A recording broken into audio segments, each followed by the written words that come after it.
Good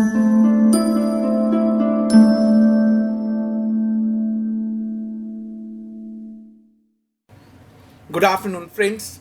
This video on one of the important SOP CBIC ने issue की है pertaining to scrutiny of GST return under section 61 read with rule 99 for the periods 2017-18 and 18-19. एक instruction issue किया गया number 2/2022 dated 22 March 2022 और इस instruction में इन्होंने ये डाला कि अब डिपार्टमेंट हमारे जीएसटी रिटर्न की स्क्रूटनी करेगा फॉर 17, 18 एंड 18, 19. इस एसओपी में इंस्ट्रक्शन में ये डाला गया कि सिलेक्शन क्राइटेरिया क्या होगा, प्रोसीड्योर क्या होगा और किस पैरामीटर पे ये सेलेक्ट करेंगे for sending notices for scrutiny of GST return. Section 61 का रेफरेंस डाला रेड विथ रूल 99, यानी एनी प्रॉपर ऑफिसर आपके रिटर्न को स्क्रूटिनाइज कर सकता है to verify correctness of the details and information furnished in GST return. अगर उसे कोई डिस्क्रिपेंसी मिली तो वो आपको एक नोटिस भेजेगा ASMT 10 में जिसको आपको रिप्लाई करना है. जब आपके पास नोटिस आएगी तो आपके पास दो ऑप्शन होंगे, या तो आप उनकी डिस्क्रिपेंसी जो उन्होंने देखी उससे मान जाइए तो टैक्स पे कर दीजिए, इंटरेस्ट जो पे करना है पे कीजिए, पेनाल्टी एज एप्लीकेबल. अगर आप नहीं मानते तो आपको एक्सप्लेनेशन अपने आंसर के साथ रेडी रहना पड़ेगा. तो क्या आप तभी तैयार होंगे जब नोटिस आएगी? आप 17, 18 और 18, 19 के लिए जब हमने जीएसटी रिटर्न भरे थे, हम सबको मालूम है कि हमसे कितनी गलतियां हुई थी और तब उस पीरियड के लिए जीएसटी एक्ट 2A था भी नहीं. तो आप सबसे पहले अपने लिए अपने डेटा को क्रॉस वेरीफाई कर लें, रिकंसाइल कर लें. कहीं पे डिफरेंस है तो यू मस्ट नो कि डिफरेंस क्यों आ रहा है, चाहे वो आउटवर्ड सप्लाई में हो, चाहे वो आईटीसी में हो, इनपुट टैक्स क्रेडिट में हो. DGARM directorate general of analytics and risk management को ये रिस्पॉन्सिबिलिटी दी गई है कि वो सेलेक्ट करेंगे किसको नोटिस भेजे जाए. प्रॉपर ऑफिसर जो आपको नोटिस भेजेगा वो सुपरिंटेंडेंट होगा with the permission of AC and DC, जो आपको नोटिस भेजेगा ASMT 10 में अगर उससे कोई भी डिस्क्रिपेंसी मालूम पड़ी. आप या तो पे करेंगे tax along with interest and penalty as applicable, या आप उसे रिप्लाई करेंगे, रिप्लाई इन ASMT 11 में करेंगे. अगर वो आपकी एक्सप्लेनेशन से सेटिस्फाइड है तो वो आपको ASMT 12 में एग्री कर जाएगा कि ठीक है, आपने जो एक्सप्लेनेशन दिया वो करेक्ट है, वी एग्री फॉर दैट. फिर आपके लिए कोई डिफरेंसेस ऑफ टैक्स लायबिलिटी नहीं रहेगी, neither interest nor penalty.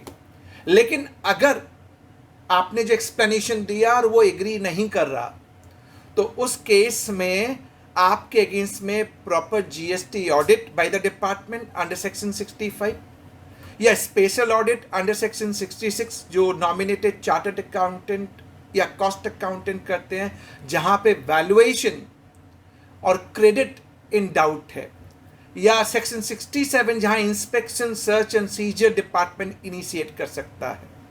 And then they can issue show cause notice.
either under section 73 non-fraud cases और अंडर सेक्शन 74 फ्रॉड केसेस। यानी ये सारे सेक्शंस इंपॉर्टेंट हैं जो सेक्शन 61 में रेड विथ रूल 99 एक्सप्लेन किए गए हैं। अब ऐसे कौन से पैरामीटर हैं जिस बेसिस पे आपके पास स्क्रूटनी ऑफ जीएसटी रिटर्न के लिए नोटिस आ सकता है? तो उन्हें 13 इंडिकेटिव रिस्क पैरामीटर दिए हैं आउटवर्ड सप्लाई एंड आईटीसी के लिए। 13 इंडिकेटिव, यानी ये पैरामीटर वो चेक करेंगे, उस पैरामीटर पे अगर डिफरेंसेस रहे तो आपके पास notice for scrutiny of GST return for 17, 18 and 18, 19 के लिए आ सकता है। सो वो पॉइंटर्स क्या हैं?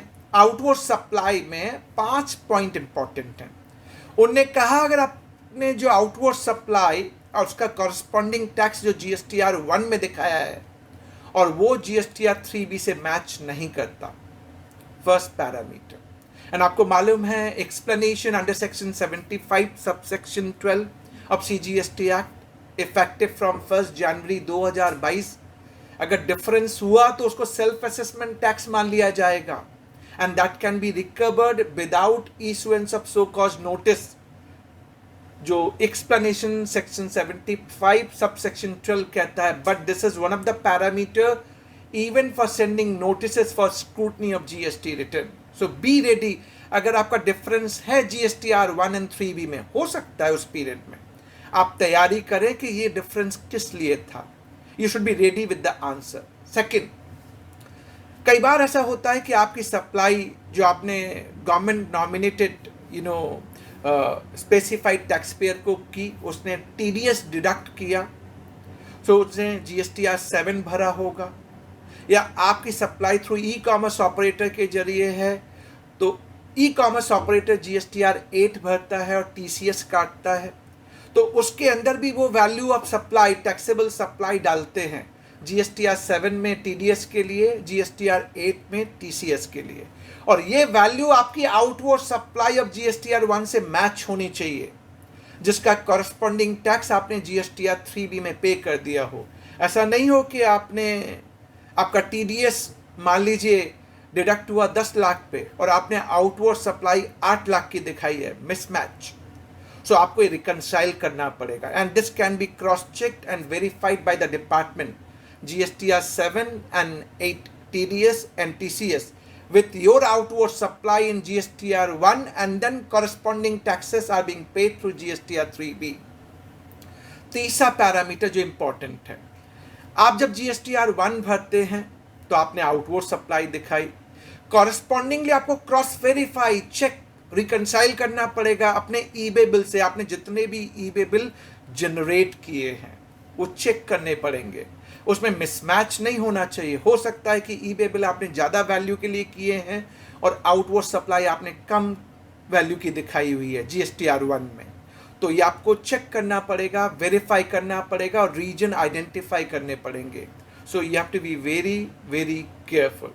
Coming to the fourth item, interest on delayed payment of tax. We all know unfortunate part with retrospective date from July 1, 2017 net tax liability पे लगता है।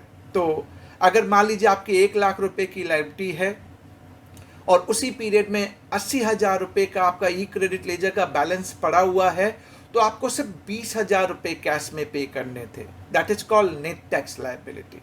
इंटरेस्ट उसी पे लगेगा and that too with retrospective date July 1, 2017। But ऐसा हो सकता है कि पास्ट में बहुत डिस्प्यूट था, हो सकता है कि आपने इंटरेस्ट पे ना किया हो तो नेट टैक्स पे देना है, पे कर दिया हो बट ग्रॉस टैक्स पे कर दिया हो तो एक्सेस जो इंटरेस्ट आपने पे किया है वो आप रिफंड मैकेनिज्म में देखिए, within period of limitation आप वापस लीजिए डिपार्टमेंट से।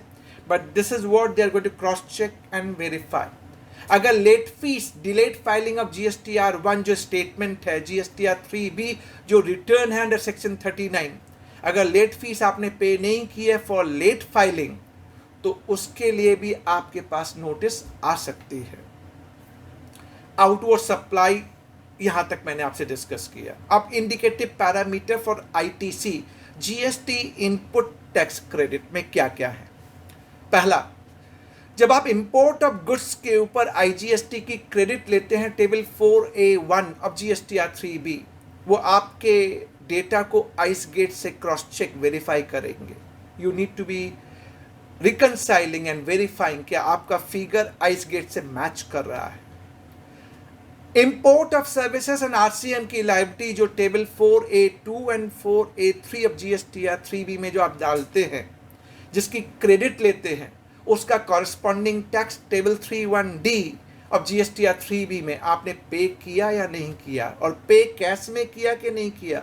RCM is always to be paid in cash, यानी कॉरस्पॉन्डिंग टैक्स जो आपने RCM का पे किया वो टेबल 6 ऑफ GSTR 3B से वो मैच करेंगे पैरामीटर.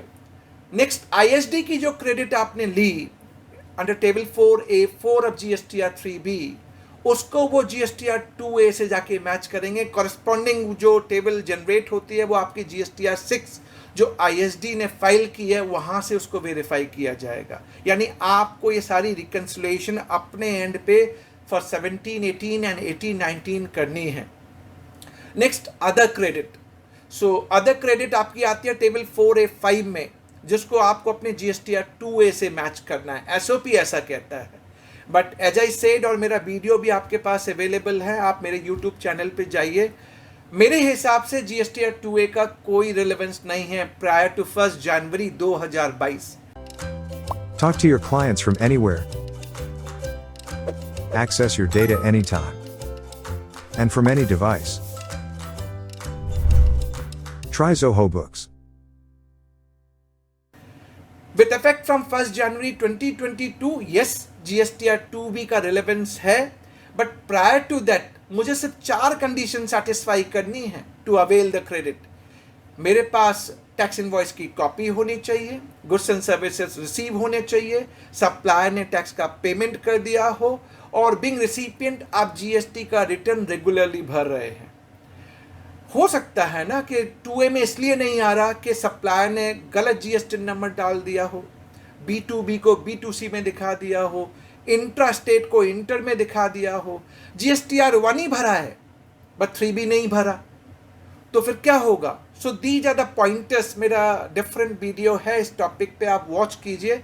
बट SOP कहता है वो 2A से मैच होना चाहिए, बट टेक्निकली हम फाइट कर सकते हैं. We can fight it out, and ऐसे पॉइंटर्स हमारे पास अवेलेबल हैं जहां हम कह सकते हैं. Even Bharti Airtel honourable Supreme Court judgment, उन्होंने कहा GSTR 2A is nothing but a facilitation.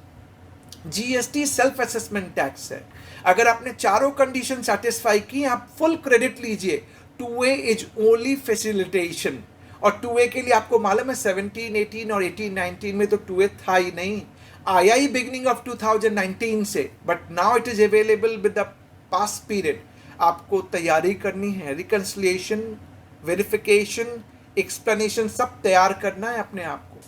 एक और चीज इन्होंने कही कि मान लीजिए कोई सप्लाई है जिस पे आपने क्रेडिट ले ली, और उस सप्लायर का रजिस्ट्रेशन कैंसिल्ड हो गया with retrospective date, back date से, तो आपको क्रेडिट नहीं मिलेगी. ऐसा इंस्ट्रक्शन में कहा है. But we have legal ground to argue and say नहीं सर, ऐसा नहीं हो सकता unless connivance is being proven. Supplier ने किस रीजन से कैंसिल कराया, विथ रिट्रोस्पेक्टिव डेट कैसे कैंसिल हुआ. अगर एज ए बायर मेरा कोई कैनिवेंस नहीं है तो आप मेरी क्रेडिट डिनाई नहीं कर सकते. Two good judgment. LGW industries limited Calcutta high court judgment, Odisha high court Bright Star plastic industries limited. Even कई बार सप्लायर ने टैक्स का पेमेंट नहीं किया पर टैक्स उसने ले लिया था, सो सप्लायर डिफॉल्टेड. इस पे भी लीगल आर्गुमेंट हो सकता है. DY Bethel enterprises Madras high court judgment. You need to be ready with your answers, legal answers as well as. आप देख लें कि आपको अगर ऐसी नोटिस आती है तो आपके पास बेस्ट क्या आंसर्स अवेलेबल है. हैविंग सेड दैट, अब आपको देखना पड़ेगा कि आपकी जो क्रेडिट है, जिस क्रेडिट की हम बात कर रहे हैं, उसमें कॉमन क्रेडिट भी होती है जिसमें एग्जेम सप्लाईज के लिए आपने यूज की है, तो आपको रिवर्सल करना पड़ेगा. रूल 42 एंड 43 वो भी क्रॉस चेक वेरीफाई करेंगे. फिर देन आपको time limit section 16 sub section 4 time limit to avail credit 17-18 के लिए लास्ट डेट थी 31 मार्च 2019। 18-19 के लिए लास्ट डेट होगी as per section 16 subsection 4। Earliest up to date due date of furnishing return under section 39 of September in next financial year following the end of financial year or date of furnishing annual return whichever is earlier। so 18-19 के लिए आपके लिए date होगी 20th October 2019। so मान लीजिए आपने GSTR 3B अपना late भरा, पर क्राइटेरिया आपको सेक्शन 16 सबसेक्शन 4 का फॉलो करना है, that is the time limit to avail credit. अब ये डिस्प्यूट की GSTR 3B under section 39 return है या नहीं है, honourable Supreme Court judgement in the case of आप and company following the decision of Bharti Airtel larger bench judgement ratio decidendi, उन्होंने कह दिया कि GSTR 3B is return under section 39। मेरा डिफरेंट वीडियो है, मैंने कहा है कि भारती एयरटेल को एज सच उनको रिलाई नहीं करना था, क्योंकि constitutional validity of retrospectively insertion of GSTR 3B under rule 61 sub rule 5 was not tested.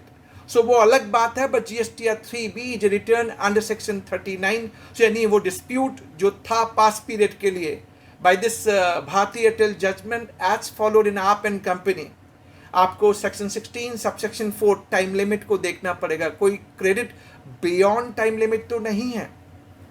इसके बाद जो ओवरऑल आप सारी चीज़ें देखेंगे, जब ITC आपने सारी चीज़ें चेक कर ली, मैच कर ली, वेरीफाई कर ली, तो आप सारी एक्सप्लेनेशन सारी चीज़ें रेडी कीजिए। ये सारे इंडिकेटिव पैरामीटर हैं, इसमें और भी कोई पैरामीटर ऐड हो सकता है, ऐसा नहीं है।